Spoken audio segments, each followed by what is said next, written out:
prípade, ak nemáme k dispozícii diaľkové ovládanie a máme iba mobilnú aplikáciu, tak postupujeme na aktiváciu motora a používanie nasledovne. Čiže nadvihneme zadné koleso,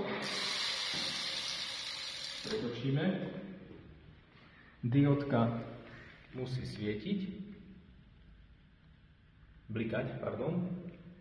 Následne na to cez aplikáciu Zehus, ktorú sme si už aktivovali, a je tam aj zaregistrovaný náš motor, ktorému sme predošle dali názov Expo 2020, sa do niekoľkých sekúnd motor spáruje a vypíše nám spôsob aktivácie. Čiže dáme Activate a tým pádom motor je zapnutý. Zapamätalo si tam predošlý režim v turbo. Čiže keď chceme meniť mody, tak používame niekedy, máme aj taký držiak na telefón a viete si v podstate meniť jednotlivé mody.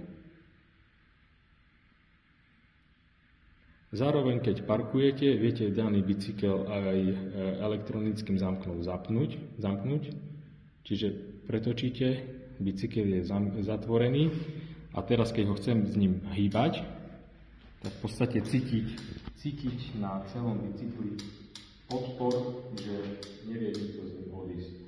Ako náhle sa zastaví, si ho vieme odistiť a motor, bicykel v podstate teraz veľmi jednoducho ide z ním.